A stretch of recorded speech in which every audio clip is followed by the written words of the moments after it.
I just been convicted this week, and it's been on my heart, so I'm going to share what's on my heart.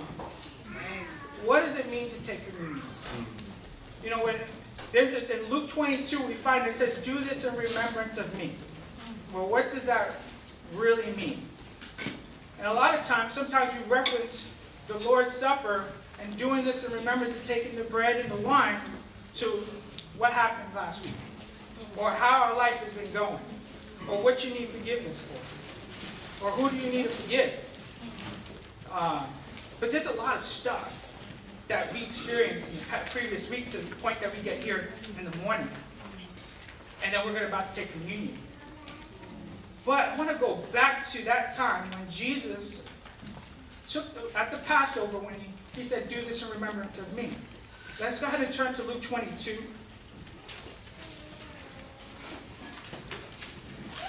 And he says, "When the hour came, Jesus and his apostles reclined at the table, and he said to them," he says, "I have eagerly desired to eat this Passover with you before I suffer. For I tell you, I will not eat again until it finds fulfillment in the kingdom of God." But let's look at that first part where Jesus says, "I have eagerly desired to eat this Passover with you before I suffer." You see, when we're communing, there's something profound about this. He's like, eager. Who is he with? He's with his disciples. He's with his friends. He's like, these are the people I love. And I'm about to go to the cross for them and everyone else. Let's turn to Ephesians. Ephesians chapter 3. And Paul is going back there.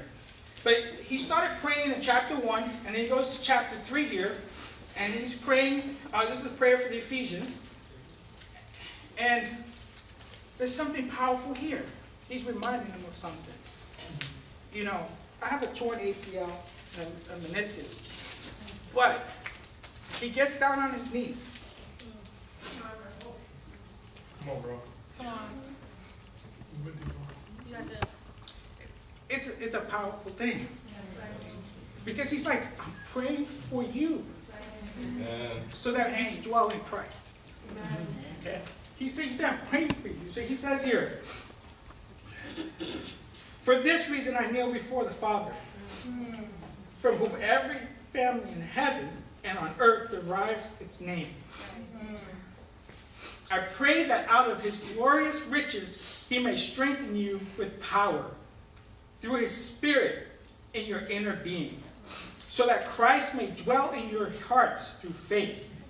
And I pray that you, being rooted and established in love and the power, may have power together with all the Lord's holy people to grasp how wide and long and high and deep is the love of Christ. Yes.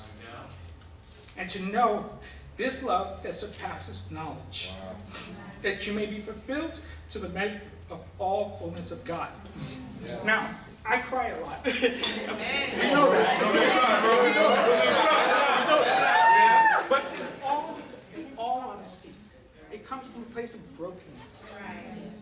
Because we all have to understand the communion. Because we forget God's love. Wow. Yeah. Preach, bro. We take it for granted. Paul's praying for them. He's saying, do you realize how awesome is God? Or when we're singing, Waymaker, miracle worker, do we believe it? Yes. Do we really get it? Talk about it. Or do we come to church? Check. We're here. Talk about it. I take the bread, take the wine. Check. God, you hear me? Of course he hears you. That's Do right. you believe it? That he's your protector, Help us, brother. your provider, Yes. right? With all the responsibilities and the stuff we have throughout the week, do this in remembrance of me. Why? Because he wants us to remember his love. How do we identify with it? Through his holy people, through all of us. So when we have Christ dwelling in us, our faith is like this. He's dwelling in us. When our faith is like that and we understand the knowledge of his love, then we can share with one another. That's right. How do we feel his power? How do we see his miracles? How do we see that he's a way maker? Through interactions with one another.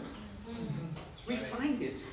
It's not some mystic thing where doves are flying through your congregation. Yeah. Or, Raul is just waving his hand and people are being healed. It doesn't come that way. We're looking for something that is not so. It's his love. He commands us to love one another. Why? Do this in remembrance of me. Why? Because you got to understand God's love. So as you take communion this morning, the stuff, leave it behind. Focus on his love. Focus on love for one another.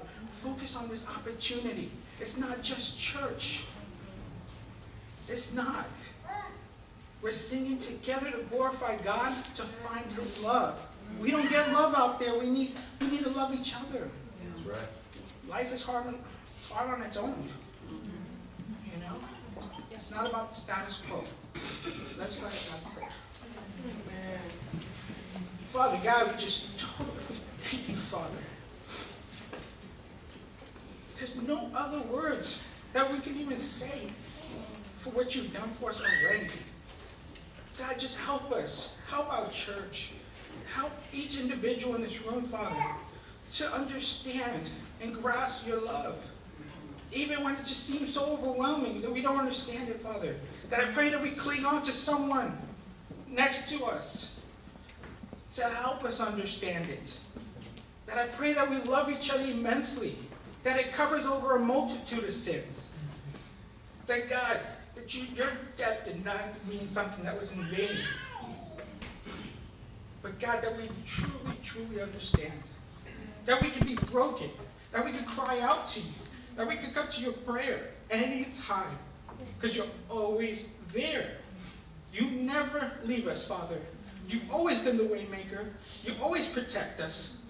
God, I just pray today as we take communion, Father, that we truly commune with you. We commune with each other. And we continue to sing praises to you, Father.